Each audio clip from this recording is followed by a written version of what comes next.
민수기 33장 1절에서 49절. 모세가 아론의 인도로 대오를 갖추어 애국을 떠난 이스라엘 자손들의 노정은 이러하니라. 사실상 그 민수기의 주된 이야기는 어제 끝났어요.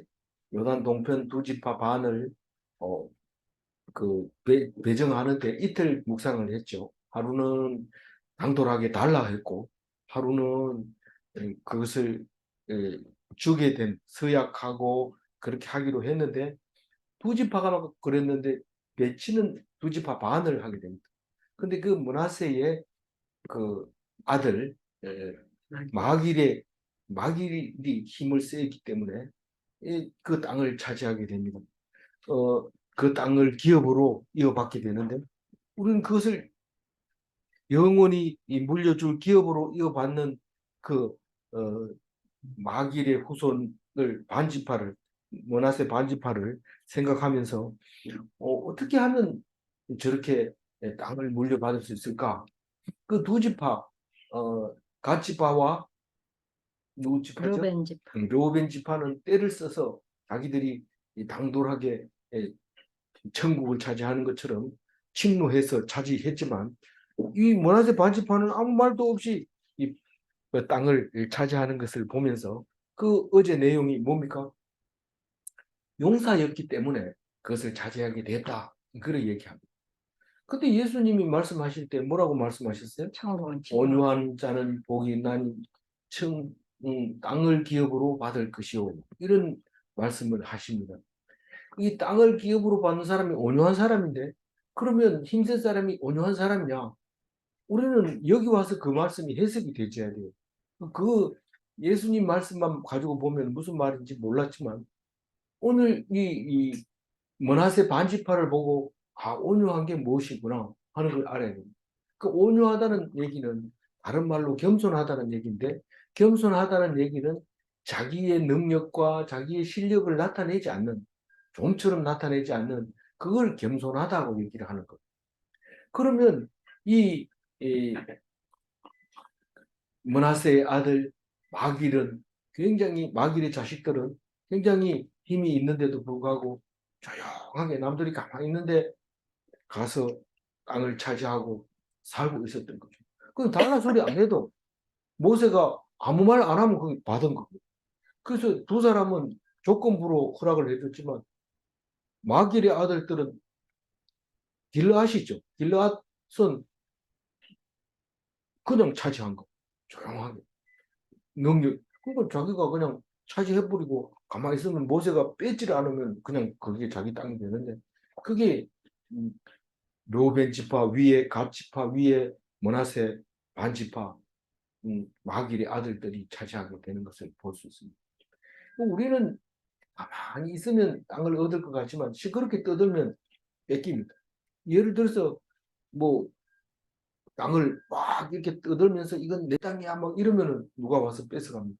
근데 아무 말도 안 하고 그냥 살면 시간이 지나면 그게 자기 땅이 돼요. 그게 온유한 자는 복이 있나니 땅을 기업으로 받을 것이오. 이 말이 이제 해석이 되는 거죠. 어디에 있어요? 민수기 32장 끝에 가가지고 해석이 되는 겁니다. 그리고 민수기 32장 끝으로 사실 민수기 이야기는 다 썼지만, 민수기 33장은 길게 읽었지만 딴 얘기가 아니라 어디를 돌아서 어떻게 왔는지 그 얘기를 하고 있는 거죠. 그래서 민수기 다른 거는 안 읽어도 민수기 33장 1절에서 49절 읽으면 어디서 돌아서 어디로 왔는지 압니다. 그런데 자세히 읽어보면 똑같은 말을 다른 말로 똑같은 지명을 다르게 설명을 하기도 하고, 그리고 같은 곳에 또 가기도 하고, 그렇기 때문에 그것을 어떻게 해석해야 되느냐 하는 것은 미리 남겨놓죠. 다 해석을 못하게 남겨놓죠. 왜 성경은 다 해석 못하게 남겨놓을까요? 그것은 살아있기 때문에 그래요. 전혀 우리는 관심을 안 쓰고 있었던 이야기가 나중에 턱 튀어나오죠. 가장 대표적인 게 아벨의 제사를 하나님이 받아주는 그인데, 하나님이 아벨의 제사는 받아주고 가인의 제사를 안 받아줬을 때 왜 그런지를 말 안 합니다, 성경은. 그러나 수백 년이 지난 신약 시대에 와가지고 예수님 오신 다음에 그게 해석이 됩니다. 아벨은 믿음으로 제사를 드렸고 가인은 믿음으로 드린 게 아니고 겉으로 남이 보는 그 사람을 보면서 제사를 드렸기 때문에 제사를 안 받아주니까 화가 나는 거예요. 사람을 보니까 미운 거예요. 니는 받아주고 나는 왜 안 받아주냐. 그리고 죽이 뿌리고 아벨이 네 동생 아벨이 어디 갔느냐 이러니까 하나님한테 대답합니다. 내가 아벨을 지키는 자입니까? 그렇게 막 얘기를 하는 거죠. 그러니까 후일에는 그게 뭔 말이야. 그럴 수 있지. 그러고 이제 지났지만 사실은 다 아벨이 되고 싶어 하지. 나는 가인 할래요. 죽는 거 싫어요. 맞아 죽는 거. 그렇다면 할 수 없지만 안 그러면 다 가인 아벨처럼 칭찬받는 최초의 순교자 자격이 안 돼 그렇지 난 순교자가 되고 싶어. 그렇게 얘기할 때 그 아벨은 어떻게 해서 순교자가 됐냐? 믿음으로. 믿음으로 사니까 겉으로 보기에는 죽은 것 같고 찌질하고 비실비실하지만 그러나 하나님이 볼 때는 그것을 귀하게 여기고 어떻게 하면 아벨의 후손을 줄 수 없을까? 그걸 연구해서 나온 게 누구예요? 셋이잖아요. 세 번째 낳았으니까 셋이겠지. 그러면 네 번째 낳으면 넷이겠지. 이런데 넷은 없고 셋은 있어요. 그리고 셋만 있는 게 아니고 많이 있지만 이름은 셋, 가인과 셋 이렇게 나옵니다. 그리고 자식들이 쭉 이렇게 많이 나옵니다. 물론 이제 그때 당시에 네피림이 있었다라고 얘기할 때 거인들도 살고 있었고 그렇지 않은 사람들도 살고 있었다고 그 성경을 보면서 생각할 수 있는 거지만 그러나 어쨌든 하나님이 그 아담을 창조하고 두 아들을 놓고 또 하나들을 죽고 또 하나 낳는 게 셋인데 그래서 가인의 계열과 셋 계열 이래 가지고 얘기하면 하나님의 아들과 사람의 딸들 이렇게 구분하게 되는 것을 알 수 있어요. 그래서 하나님 믿는 사람은 전부 아들이에요. 아니 나는 딸인데 하나님의 딸이 이렇게 됐습니다. 이렇게 얘기할 때 억지로 하면 안 돼요. 억지로 하면 안 되고 성질상으로 봤을 때 하나님은 아들로 계보가 이어진다 하는 그런 말하고 있는 것이니까 너무 그냥 막 자기 생각대로 끌고 나가려고 하지 말고 하나님 말씀이 어떤가 그렇게 생각하면서 살아야지 나는 아들이 아닌데 왜 아들이라 하느냐 이런데 하도 그거 못 알아먹으니까 마음속에 아들이야 예식장 이런 게 나오잖아요. 왜 그러냐면 그냥 말로 해가지고 안 되니까 그 좀 알아들으라고 그런데 어 우리 속에는 아들도 있고 딸도 있고 다 들어 있어요. 다 들어 있지만 아들 쪽이 많으면 아들이 되는 거고 딸 쪽이 많으면 딸이 되는 거고 이런데 서로 이렇게 맞춰가면서 그 성질을 살려가야 되는데 하나님은 아들로서의 우리를 사랑한다. 그거를 기억해달라고 말하는 거죠. 그래서 오늘 1절 보면은 이제 전체 여정이 33장에서 끝납니다. 그래서 열심히 읽어서 49절까지 읽은 거예요. 근데 6년 전에 했는 거 보니까 이게 절반 나눠가지고 이틀 묵상했는데 오늘 한꺼번에 합니다. 뭐 별로 읽을 게 없어서 그렇게 한 건 아니지만 어, 우리는 잘라주는 대로 이거 성경을 잘라주는 매일 성경 편집자는 하나님의 영에 의해서 잘라준 거니까 니만 자르나 나도 자르자 세 번 나눠가지고 3일 묵상해 이러면 안 되죠. 왜냐하면 이건 지금 전국에 6만 명이라는 거예요. 그렇게 묵상하고 있기 때문에 그거를 나누려면 그래도 여기를 따라가는 게 맞습니다. 만약에 하나님이 또 묵상 안 해도 된다 생각을 할 수도 있고 또 어떤 말씀이든지 깊이 묵상하면 또 하나님의 은혜가 따로 있으니까요. 그래서 오늘 1절 보면 모세와 아론의 인도로 대우를 갖추어 애굽을 떠난 이스라엘 자손의 노정은 이러하니라. 광야 40년을 지금 얘기하고 있습니다. 이 두 사람이 인도자지만 사실은 아론이 형이고 모세가 사명을 받았고 모세가 아론에게 제사장을 임명했고 그런 관계죠. 그래서 두 사람이 한 사람이 뭐 어렵습니다. 두 사람이 인도해서 대오를 갖추었다 이 말은 항상 이 뒤에 말이 나오지만 진을 치고 진을 치고 진을 치고 이럴 때 진이라는 것은 그 군대가 막사를 짓는 걸 말하는 겁니다. 그러니까 그 영이라고 하죠. 진영이라 하죠. 진영인데 영자는 빼고 진이라고 했는데 진지를 구축한 걸 진이라고 하는데 대오를 갖추었다는 것은 가로 세로에 정렬을 해서 이제 이동했는 군인으로서 이 말입니다. 대오를 갖추어 이 말은. 그래서 항상 제일 앞에는 누가 가요?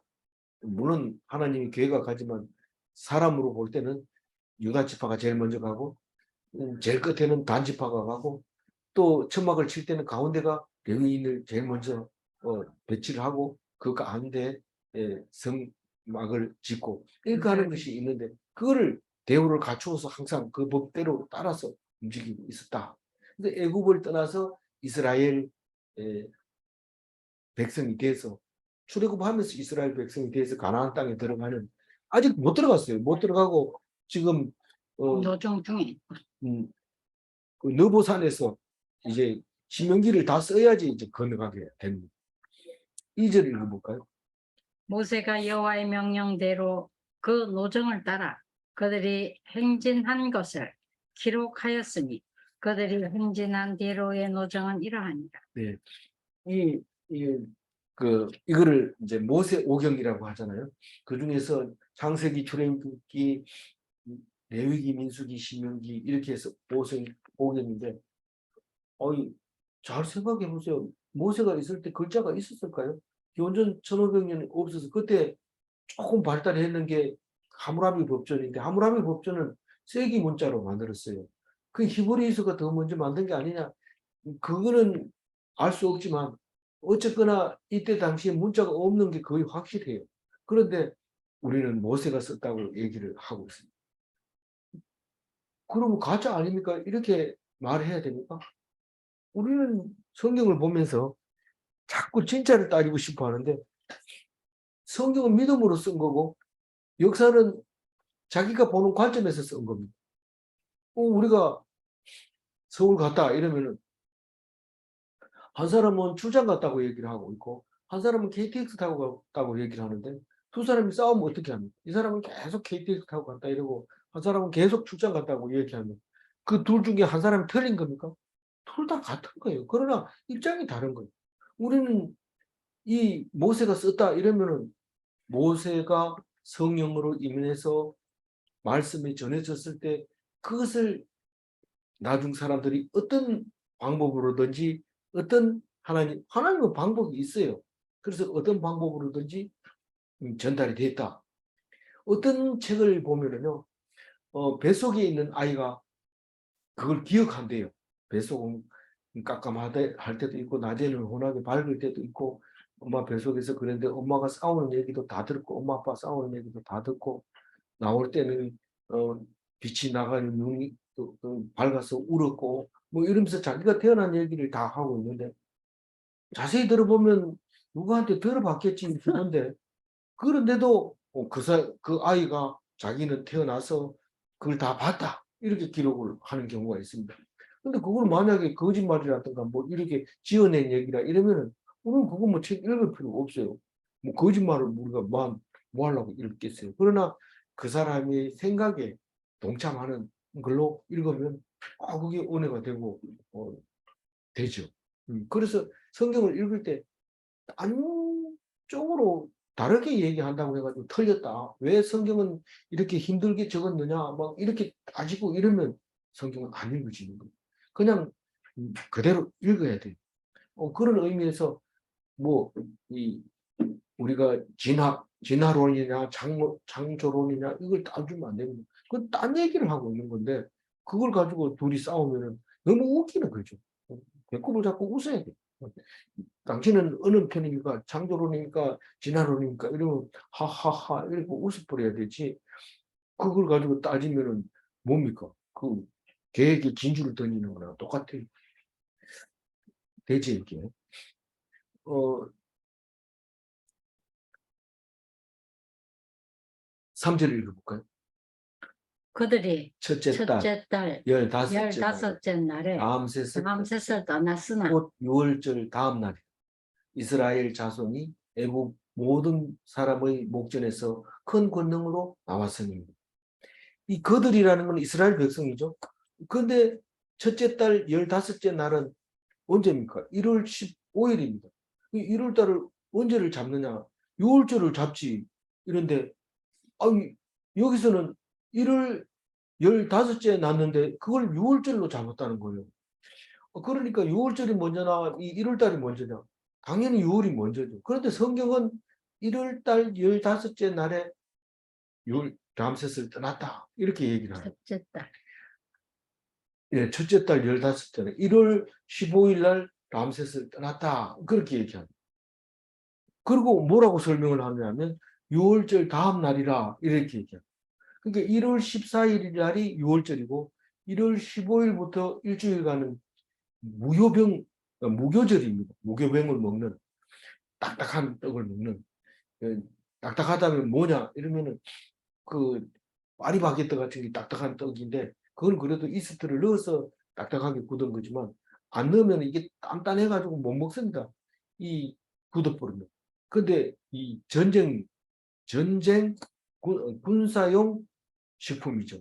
만약에 이스트를 넣으면 곧 상하게 되니까 못 먹으니까 안 되지만 이제 누룩을 안 넣게 되면 오랫동안 먹을 수 있는 거죠. 그래서 프랑스 사람이 옛날에 전쟁할 때 그 빵을 가지고 비고 자다가 또 뜯어 먹기도 하고 이랬다고 그러잖아요. 그래서 군사용 식량으로 사용했다. 이제 그런 말을 하고 있는데 바게트 빵이라고 말하죠. 그래서 어, 그, 그 람세스는 그 이 히브리 사람들은 람세스를 안 하고 소안이라고 얘기를 합니다. 그 람세스는 람세스 2세가 이름을 붙여놓은 건데 국고성을 만들기 위해서 히브리 사람들을 강제 노역을 시켰던 곳이 람세스입니다. 람세시. 그래서 그 거기에 보면 거기를 떠났는데 이스라엘 자손이 애굽의 모든 사람의 목전에서 큰 권능으로 나왔으며 큰 권능이라는 건 권위 그리고 능력 그걸 말하는 건데 애굽 모든 사람의 목전에서 나왔다. 이 말은 10가지의 그 재앙을 능히 이기고 그 사람들 앞에서 당당하게 나왔다. 이런 말. 진짜 당당하게 나오느냐 그건 모르는데 역사학자들은 람세스 2세가 국고성을 짓기 위해서 히브리인들을 강제 노역을 시켜서 급하게 빨리 건설하려고 했는데 부작용이 일어나서 그만 이 사람들이 거기를 탈출하게 되는 일이 생겨버렸다. 역사적으로 그렇게 하는 거죠. 그러면서 그 역사의 유물을 보면은 400년 기념 하기 위해서 람셋을 지었다. 그리고 문짝에도 400년 기념문 이러고 또 그 석상에도 400년 기념 뭐 이래가지고 람세스 2세 이렇게 하는 그런 게 발굴이 됐다는 겁니다. 그건 역사적으로 이제 기록되는 거죠. 기원전 람세스 1세는 2400년쯤 되고 람세스 2세는 1500년쯤 돼서 그러면서 그 기념물에 400년이라는 말을 썼는데 이 이스라엘 백성이 이집트에 들어간 지 430년 만에 나오게 된다는 얘기를 하죠. 그럼 그거는 그냥 지어낸 얘기가 아니고 역사적으로 그게 물건이 남아 있으니까 그게 역사학자들이 연구를 해본 결과를 알 수 있는 거죠. 아, 람세스를 새로 짓기 위해서 강제 노역을 했다가 생각지도 않은 그냥 이 사람들이 다 도망가 버렸구나. 이렇게 생각할 수도 있습니다. 오늘 아침에 이제 학교에서 보건대에서 묵상하고 왔는데 그게 정말 장정 60만이 광야에서 돌아다녔을까요? 이리저리 막 돌아다녔을까요? 이런데 학자들은 역사학자들은 그렇게 안 보죠. 우리는 신앙적으로는 보지만 역사학자들은 그걸 뭐라고 하냐. 한 600명 정도 나왔을 가능성이 있다. 이런데 그럼 성경이 거짓말이냐? 그런 말은 그 사람들하고 상대할 필요 없어요. 역사적으로 그렇다는 거죠. 그런 이야기를 하면서 큰 권능으로 나왔다. 이 말은 어떤 말이냐 하면 4절 읽어봅니다. 애굽인은 여호와께서 그들 그들 중에 중에 치신 치신 그 그 모든 모든 장자를 장자를 장사하는 장사하는 데라. 데라. 여호와께서 여호와께서 그들의 그들의 신들에게도 신들에게도 벌을 벌을 주셨더라. 주셨더라. 근데 이 4절 이야기를 보고 그들의 신이 뭐냐면 신들이 뭐냐면 뭐 개구리 신, 뭐 뚜껑 저기 강의 신, 뭐 이래가 10가지 재앙에 재앙. 전부 그 신이 개입이 돼서 그 사람들을 혼내준 게 하나님이다. 그냥은 못 내보내고 혼내줬는데 사람도 혼나지만 신들이 다 벌받았다. 그렇게 이제 해석을 하는데 그 이야기가 오늘 민수기 33장 4절에 이야기를 하고 있는 것을 알 수 있습니다. 그런데 사실은 출애굽하는 날짜가 장자를 그 14일 날 저녁에 왜 14일이냐? 1월 1일이 아니고 왜 14일이냐? 14일이 되면 이제 뭡니까? 사신이 내려오는 거죠. 그러면 그날을 1일로 잡지 왜 15일이라고 14일로 했느냐? 사실 정확하게 얘기하면 1월 1일은 날짜를 알기가 어렵죠. 달 뜨는 거니까. 그런데도 그 날짜가 맞느냐 이러면 사실은 이 말 때문에 달력이 이제 달력은 이제 로마 시대에 한 300년쯤 돼서 AD 300년쯤 돼서 만들어졌지만 그 만들어졌을 때 15일을 1월 1일로 하고 15일을 달 뜨는 대로 하느냐 그건 음력이기 때문에 안 맞다. 그래서 양력으로 1일부터 했기 때문에 음력 달하고는 관계없습니다. 근데 이거는 분명히 달하고 관계 있어요. 죽음의 사신이 달빛을 받아서 이렇게 오는 이야기를 하고 있는 걸 보면 14일 날은 보름달이 떠야 되니까 14일 날이 이 피를 보고 건너가지만 요울하지만 피가 안 묻혀져 있는 이집트 사람들은 장자들을 막 죽이고 그리고 그, 어, 그 바로가 왕이 그 죽은 아이를 놓고 떠나라고 확 하지. 그러다가 아이가 죽고 이제 나라가 조용해지니까 또 찾으러 막 마차를 타고 따라가잖아요. 잡으러 가잖아요. 이스라엘 백성. 그런 근데 여기서는 애굽인은 모든 장사를 장사한 모든 장자를 장사한 때라 이렇게 말하고 있어요. 그러면 이집트 사람들은 장자를 장사 안 했냐? 피를 발라놨기 때문에 그걸 뛰어넘었기 때문에 장자 안 죽지. 그런 날이 출애굽 첫 번째 날이었다라고 얘기를 합니다. 5절 읽어볼까요? 이스라엘 자손이 람셋을 떠나 숫곳에 진을 치고 그 람셋은 그 소안이라고 했는데 소안은 헤브론보다가 6년 늦게 생긴 동네입니다. 물론 이집트는 오래전에 생겼지만 헤브론은 어디입니까? 다윗 왕이 왕으로 기름 부음 받고 거기서 6 아들을 낳은 곳이 헤브론이잖아요. 지금 유대인들이 그래서 헤브론이라고 얘기를 하지. 헤브론 하는데 그 헤브론은 음, 언제 생겼냐면 그 아브라함이 이 갈대아 우르를 떠나서 갈대아 우르가 어디입니까? 그 메소포타미아 거기서 떠나서 거기에 헤브론에 정착을 하고 다시 이 이집트로 갔다가 돌아와서 약속을 합니다. 이게 너희들의 땅이다.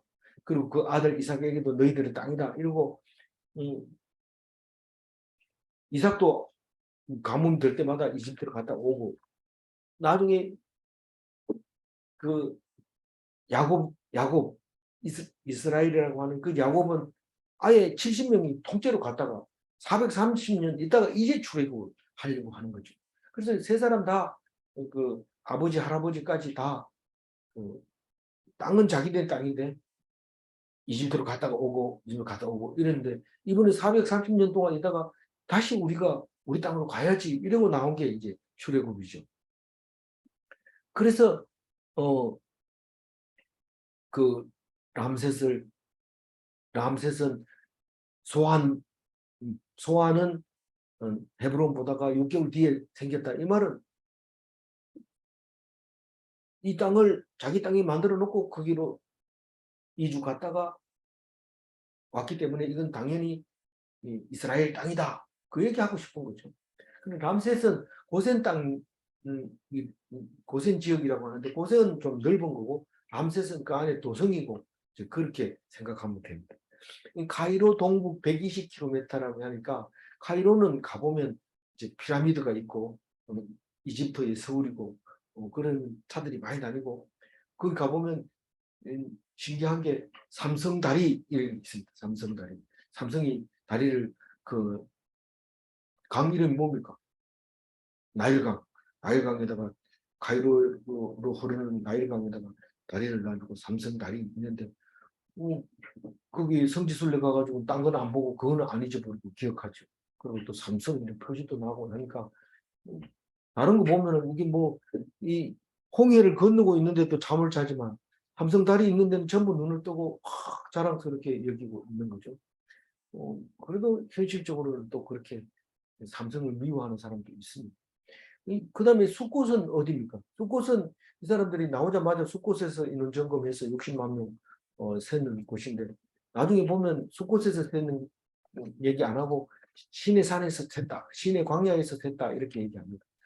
마지막에 시내 광야에서 세고 시작할 때도 시내 광야에서 숫자를 셌다 이렇게 표현을 하고 있는데 그것도 우리가 마음으로 읽어야 되죠.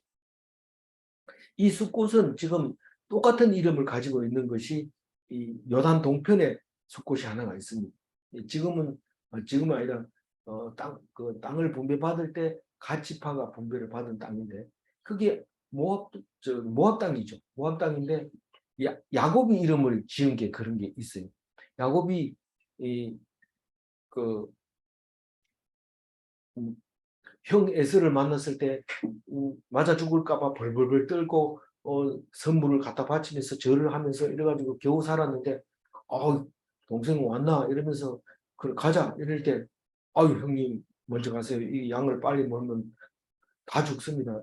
형님 먼저 가 있으면 제가 가겠습니다. 이래놓고 에돔으로 안 가고 자기는 우회전 해가지고 요단강 건너서 이제 가나안 땅으로 들어가려고 우회전 하기 직전에 거기다가 양우리를 짓고 이름을 숫곳이라고 했는데 그게 우리간이죠.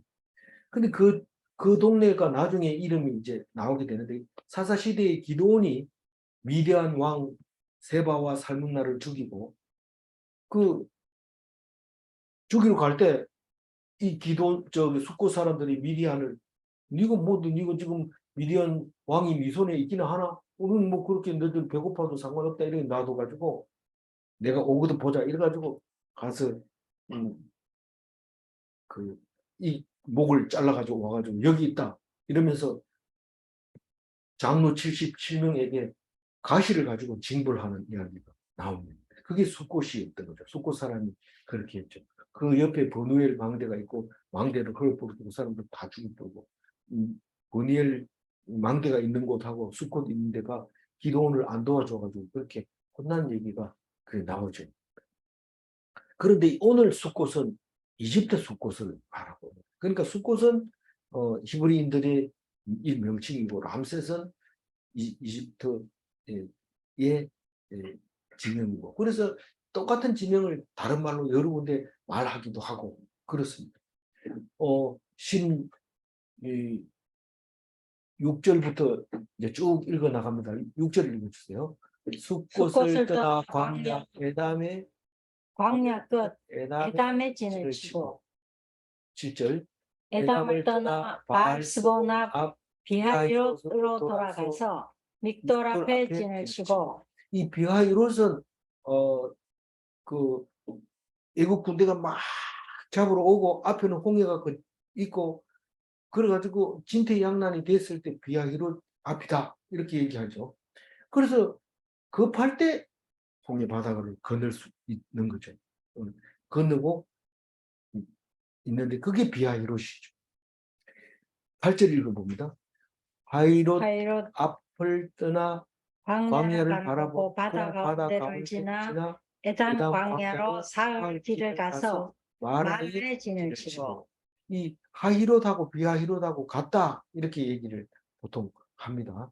그래서 같은 곳인데 뜻은 뭐 제가 찾아보니까 못 찾겠어요. 그래서 비하이롯, 하이롯 이렇게 돼 있는데 그 앞을 딱 지나서 바다 가운데를 지나갑니다. 바다 가운데 지나는데 이 바다가 어디냐 이러면은 지금 말하면은 그 수에즈 운합니까? 그, 그 있는 곳을 홍해라고 그러고 이쪽에 아카바만 있는데도 홍해라고 그러는데 지금 수에즈만 있는 쪽으로 이렇게 이제 강 건너 바다 가운데를 건너서 탁 광야를 바라보고 이러면 이제 건너면 저기 광야가 되는 거죠. 건너를 탁 건너면 광야가 되고 그 여기서는 에단 광야라고 얘기하는데 그 앞에 넓은 들을 보면서 사흘길을 가서 마라의 진을 치는데 이 마라에는 썸불이라는 뜻인데 그 지금 성지순례 가면 다른 건 안 보여줘도 마라는 보여주거든요.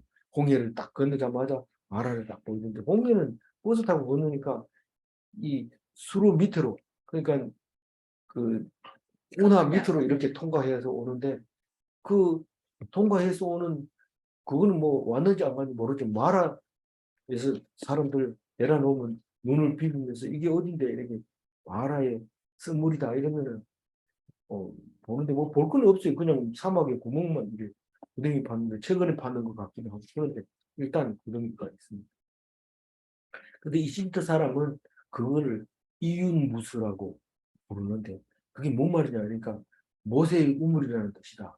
이유는 이집트 사람으로 말하면 우물이라는 뜻이고 무스는 모세를 말하는 건데 이윤무스 이렇게 발음을 한다는 거예요. 그래서 그걸 볼 수 있어요. 그 꼭 볼 거 있다면 뭐냐면 이집트 사람들이 베두인들이 거기에서 자판 놓고 관광객 버스가 오면 그 목걸이 팔고 이런 거 그건 있어요. 그건 있는데 뭐 다른 건 뭐 볼 거는 없어요. 뭐 있겠어요? 인물이 있는데. 그 다음에 구절 읽어볼까요? 마라를 떠나 엘림에 이르니 엘림에는 샘물 12과 종려 70그루가 있으므로 거기에 진을 치고 예. 그래서 엘림은 오아시스를 말하고 있는데 그래서 그 이름을 이용해서 엘림 교회 뭐 이렇게 쓰기도 하죠. 미국에 LA에 가면 엘림 교회가 있습니다. 10절 읽어. 엘림을 떠나 홍해가에 진을 치고 이게 이제 홍해가 이름이 이게 지금 이쪽이 이쪽이 그 에덴동 그러니까 가나안 동쪽 모압 아니, 그렇게까지 멀리 안 올라가고 이제 시나이 반도 있는 쪽이 이죠 아직까지. 그래서 홍해가에 진을 치고 이 홍해가 아카바만이냐 수에즈만이냐 이렇게 할 때 여기서 순서로 보면 수에즈만 쪽 같이 보이는데 자기가 건넜던 그 바다 옆에 진을 친 것 같이 보입니다. 그리고 신광야를 가게 되니까요. 11절 홍해가를 떠나 신광야에 진을 이제 치고 방향으로 보면 이제 수에즈만 있는 그 홍해를 거쳐서 그 12절 신광야를 떠나 13절 돕가에 진을 치고 돕가를 떠나 알루스에 진을 치고 돕가 이런 가나 뭐 이런 거는 다른 거 뭐 돕이나 알루스나 뭐 이런 거는 우리가 잘 안 쓰는 말은 굉장히 저기 이상하지 않는데 돕가가 가짜가 우리말이 아닌가 이런데 아니고 돕카라는 뜻입니다. 그래서 돕가의 진을 치고 알루스의 진을 치고 그 다음에 14절 알루스를 떠나 르비딤에 진을 쳤는데 거기는 백성이 마실 물이 없었더라. 이 이제 잘 알잖아요. 르비딤 마실 물이 없어서 싸웠던 거기죠. 근데 마사라고 하고 머리바라고 하는 거기가 거기입니다. 그런데 그 르비딤에서 아말렉과 싸우는 최초의 전쟁이 일어나는 것을 볼 수 있는데 그 물 때문에 싸우기도 했지만 아말렉한테 순종하면 아말렉을 이기고 하나님께 불순종하면 지고 뭐 전쟁이 뭐 총 많이 가지고 있는지 활 많이 가지고 있는 그게 이기는 게 아니고 하나님 말씀으로 이기고 지고 했던 것을 말하고 있는 거죠. 15절 르비딤을 떠나 신의 광야에 진을 그 치고 신의 광야가 어디냐 이러면은 아까 신 광야가 나오고 신의 광야가 나오는데 신 광야도 가데스 바네아라고 말하고 바란 광야도 가데스 바네아를 말하는데 이 신 광야 바란 광야가 중요한 게 아니라 가데스 바네아가 중요하죠. 그러니까 신 광야나 이쪽 편으로 보면 신 광야, 이쪽 편으로 보면 바란 광야 이렇게 볼 수 있는데 이번에 이 신의 광야는 어디냐 이러면 우리가 지금 옛날 지도와 지금 지도가 다른데 지금 본다면 시나이 반도 그거를 그 신의 광야로 볼 수밖에 없어요. 그래서 6.1 전쟁이나 중동 전쟁 그 4차 중동 전쟁으로 이스라엘이 생겼잖아요. 65년부터. 그렇게 했을 때 그 덩어리가 신의 광야다. 그 밑으로 쭉 내려와 있는 양쪽에 홍해가 있는 그 부분을 광야라고 하면 굉장히 광범위한 지역이 신의 광야다라는 거죠. 이게 성경을 보면 바란 광야 가기 전에 신의 광야가 있었다 이렇게 생각하고 실제로 다른 1차 조사, 2차 조사 했는 내용을 다 신의 광야에서 했다라고 얘기합니다. 그리고 신의 광야에서 유월절을 지켰다 이렇게 했기 때문에 우리는 정확하게 말하라 이러면 말 못할 수 있지만 다만 시나이 반도 그쪽에서 다 이 지역이 나타난다는 겁니다. 그 다음에 16절 읽어볼까요? 어, 신의 광야를 떠나 기브롯 핫다와의 진을 치고 이 신의 광야 옆에 신의 산이 있는 거죠. 그래서 우리는 지금 신의 산이 이 성지순례 가면 거기 볼 수 있는 게 신의 광야 옆에 있는 거죠. 그런데 기브롯 핫다와는 어디 가와 이거하고 비슷한데 와자가 붙었으니까 그 삼척 말이 그런 말이 있어요. 기브롯 핫다와는 길기 때문에 잘 기억할 거예요. 이 만나만 먹어가지고는 힘을 못 쓴다 막 그러고 막 이럴 때 그럼 고기 시커멓게 해줄게 이러고 메추리를 그냥 태산같이 쌓아줄 때 그걸 이 사이에 있어가지고 아주 씻기도 전에 하나님 진노와서 막 치는 이야기가 나옵니다. 그래서 이름이 기브롯 핫다와다 이렇게 말한 곳이 그곳이 17절 읽으니까 기브롯 핫다와를 떠나 하세롯의 진을 치고 하세롯은 이제 여기서 왜 1번, 2번을 다시 붙였냐 이러면은 거기 시내에서 광야까지 오는데 앞에 거 시내 광야에서 뒤로 가는 게 뒤에 거 이런데 16절부터는 말하자면 진짜 뺑뺑이 도는 거죠. 거기 그 인구조사하고 뺑뺑이 도는 거죠. 그래서 하세롯에 와가지고는 그 모세가 구스 여자를 얻는 바람에 누나가 미리암이 한마디 했는데 그만 나병이 걸리고 말이죠. 그러면 그 형 아론이 막 통곡을 하고 막 우니까 모세가 기도해서 나았습니다. 그렇지만 하나님은 아버지한테 침을 뱉임을 당해도 부끄러워하는데 그냥 놔둬서 안 된다. 그래서 진영 밖에다 7일 동안 놔두고 들어올 때까지 행진하지 않았고 있었기 때문에 하세롯은 7일 동안 움직이지 못하고 있었다. 그렇게 얘기를 합니다. 그리고 하세롯을 떠나 바란 광야로 갔다 이랬는데 정확하게 바란 광야가 어딘지 모르지만 광야에서 또 지명을 갔다가 또 갔다 이렇게 얘기를 하고 있습니다. 그러니까 18절부터 이제 쭉 한번 읽겠습니다. 저 36절까지 쭉 계속했습니다.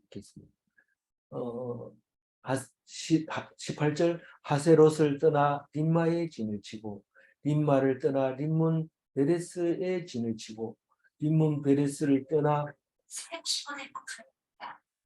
림나의 진을 치고 네, 림나를 떠나 리사의 진을 치고 리사를 떠나 그엘라다의 그엘라다의 진을 치고 그엘라다를 떠나 세벨산의 진을 치고 세벨산을 떠나 하라다의 진을 치고 하라다를 떠나 막켈롯의 진을 치고 막켈롯을 떠나 다핫의 진을 치고 다핫을 떠나 데라의 진을 치고 데라를 떠나 미가의 진을 치고 미가를 떠나 하스모나의 진을 치고 하스모나를 떠나 모세롯의 진을 치고 모세롯을 떠나 버네 야아간의 진을 치고 버네 야아간을 떠나 홀하깃갓의 진을 치고 홀하깃갓을 떠나 옆바다의 진을 치고 옆바다를 떠나 아브로나의 진을 치고 아브로나를 떠나 에시온 게벨의 진을 치니 에시온 게벨을 떠나 신광야 곧 가데스의 진을 치고 이제 신광야가 아까 있었는데 또 신광야 돌아오죠. 이게 이제 한 바퀴 돌아오는 거 뺑뺑 도는 거예요. 40년 동안. 그 신광야에서 미리암이 죽고 언제 죽었어요? 여기서 죽는 거예요. 36절에서 죽는 거예요. 한 바퀴 돌아와서 그때 미리암이 이제 죽게 되는 거죠. 미리암은 40년 1월에 죽었으니까 40년에 다 죽습니다. 아론도 죽고 순서대로 미리암 누나가 죽고 아론이 죽고 모세가 죽고 40년째 같은 해에 1월달, 5월달 그리고 모세는 몇 월달인지 이 민수기에서는 모르지만 그렇게 죽는데 그 신광야가 있는 곳이 가데스인데 그게 이 정탐꾼을 보냈던 그곳에서 40년 만에 다시 돌아와서 사람들이 죽는 모습을 보여줍니다. 그 에시온 게벨은 엘라시라고도 하고 아카반만에 있는 제일 깊이 들어가 있는 만인데 지금도 거기에 배들이 들어있는 것을 지나가면서 볼 수 있습니다. 지나가면서 볼 수 있는데 요사바지. 지금은 그 요르단 쪽에 있어가지고 갈 수는 없지만 눈에는 보이죠. 그 옛날에 솔로몬이 거기다 배를 지어서 금을 수입해 오기도 하고 그 다른 왕은 누군가 이름을 지금 제가 안 썼습니다만 저기 여사바. 예, 여호사밧은 그 다시스로 가는 배를 거기서 만들었는데 파손해가지고 움직이지 못했죠. 사실 여기서 다시스로 가는 스페인으로 가는 배를 만든다는 것은 그 수에즈만으로 안 통과하면은 그거는 뭐 통과할 수가 없는데 그때는 수에즈만이 안 만들어졌을 텐데 저기 아프리카를 돌아가서 저기 그 희망봉을 지나서 이렇게 돌아가는 것은 불가능했는데 어쨌든 거기서 파선하고 말았다 하는 이야기가 나오죠. 37절 가데스를 떠나 에돔 땅 변경에 호르산에 진을 쳤더라. 예, 호르산 가데스를 떠나 에돔 땅 변경 호르에서 진을 친 것은 우리가 이제 읽은 지 얼마 안 되잖아요. 그래서 에돔 땅 국경 지역에 호르산이 있는데 거기서 아론이 죽게 되죠.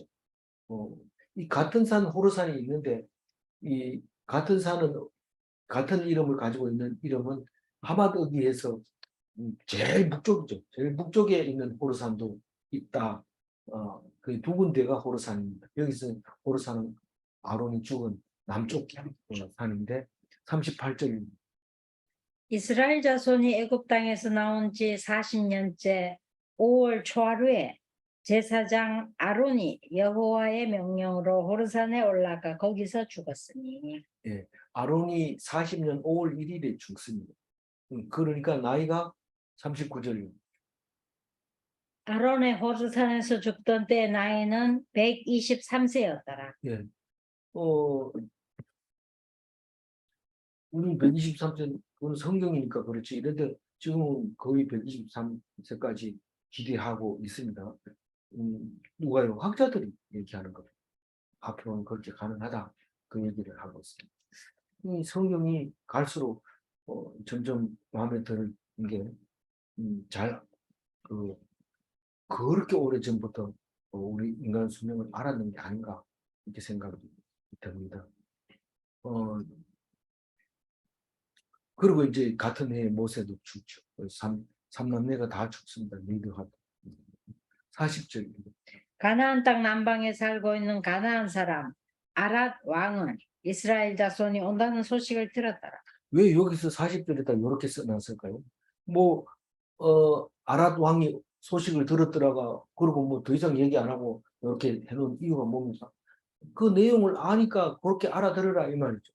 그 호르산에서 호르마라는 이름이 나오는데, 아랏 왕이 겁을 먹고 자기들이 가만히 있는데 이스라엘 사람을 공격해 옵니다. 그런데 하나님이 가서 이겨라 이래가지고 이겨버리니까 다 죽이고 나니까 그걸 호르마라고 이름 붙였어요. 근데 사실은 그 전에 호르마에서 출애굽 1세대들이 다 죽지. 너희들이 하나님 말씀을 안 들어서 겁먹었기 때문에 40년 뺑뺑이 돌린다 알겠느냐. 그리고 1세대는 다 죽는다 하더라. 이러니까 그 1세대들이 통곡을 하면서 우리가 죄를 지었습니다. 들어가라고 한 가나안 땅에 들어가겠습니다. 이러고 무장을 하고 갑자기 벌떡 일어나가지고 어, 전쟁하러 갑니다. 그럼 모세가 그렇게 말려도 가더니만 다 죽었거든요. 그럼 우리가 하나님이 하라고 하면 하는 겁니다.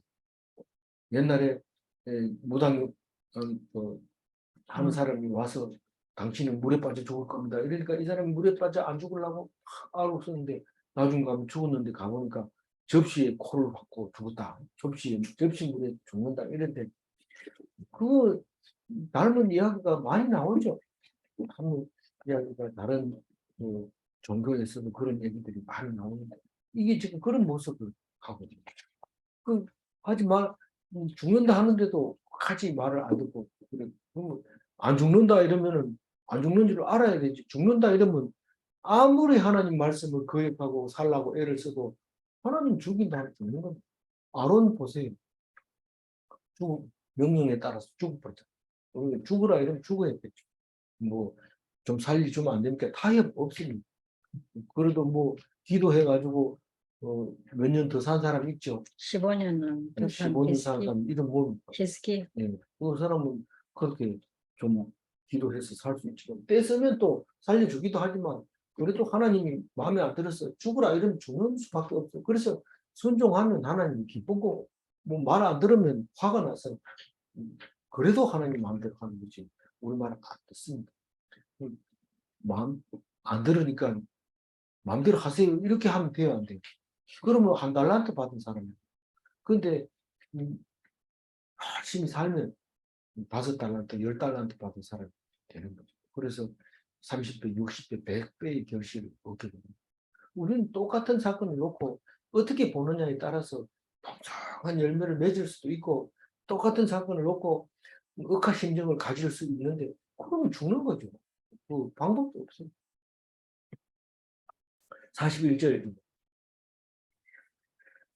그들이 호르산을 떠나 살모나에 진을 치고 계속해서 읽어주죠. 살모나를 떠나 분원에 진을 치고 분원을 떠나 오봇에 진을 치고 오봇을 떠나 모압 변경 이에림 이에아 바림에 진을 치고 이임을 떠나 디본갓에 진을 치고 디본갓을 떠나 알몬디 블라다임에 진을 치고 알몬디 블라다임을 떠나 느보 앞 아바림산에 진을 치고. 예, 거기 보면 이의 아바림을 이임이라고 표현하는 것을 알 수 있습니다. 44절과 45절에 이의 아바림이 이임이라고 이제 표현하기도 한다 하는 것을 알 수 있습니다. 사실상 뭐 다른 데 쓴 이임을 다른 데 쓴 거는 없더라고요. 그리고 이의 아바림은 한 군데 더 있던가 그런 그리고 오늘 이제 너보산까지 왔어요.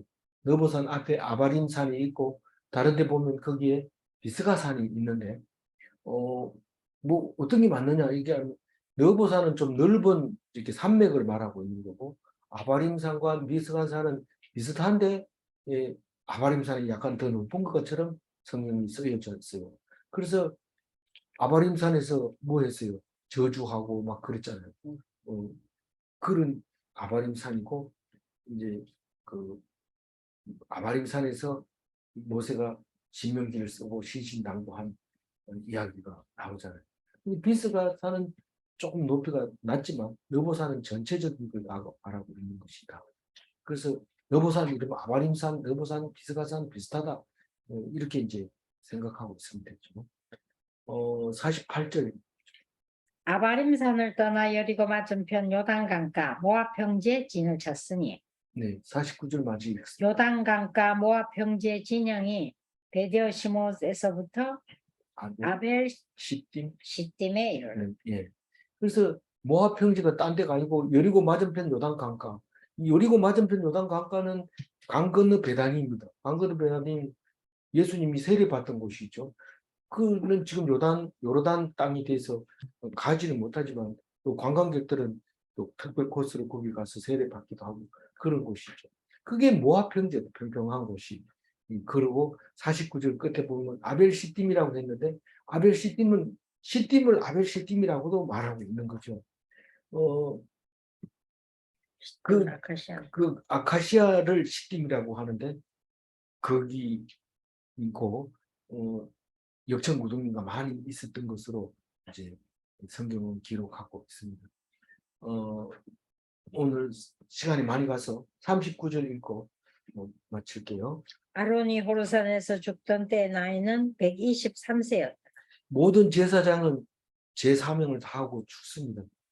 그러나 예수님 닮은 제사장은 영원히 죽지 않습니다. 어떤 사람이 예수를 닮은 사람일까요? 예수 믿는 사람이죠. 예수 안 믿고 제사장 할 수 있느냐? 할 수 있죠. 제사장은 겉으로 나타난 거니까. 겉으로는 우리가 알 수 없어요. 그러나 속에 믿음이 있는 사람은 죽음 앞에 당당한 이유가 뭐냐면 죽지 않기 때문에 당당. 그래서 겁이 없어. 누가 죽는다 하면 벌벌 떨고 이러면 안 됩니다. 제사장이 아닙니다. 그래서 질문합니다. 장수는 축복인가? 세상 사람이 볼 때는 이게 축복이라고 생각할 수 있어요. 그럼 제사장은 장수하는가? 제사장이 장수하죠. 그런데 실제로 죽거든. 그럼 알잖아요. 이러면 믿음으로 예수 닮은 제사장이 되라. 그래서 영원히 죽지 않는 제사장이 된다는 사실을 알고 우리는 말한 대로 믿는 대로 기도한 대로 된다는 것을 기억하시고 죽지 않는 제사장이 다 되시기 바랍니다. 기도하겠습니다. 하나님 감사합니다. 이제 민수기를 기록을 다 마치고 이제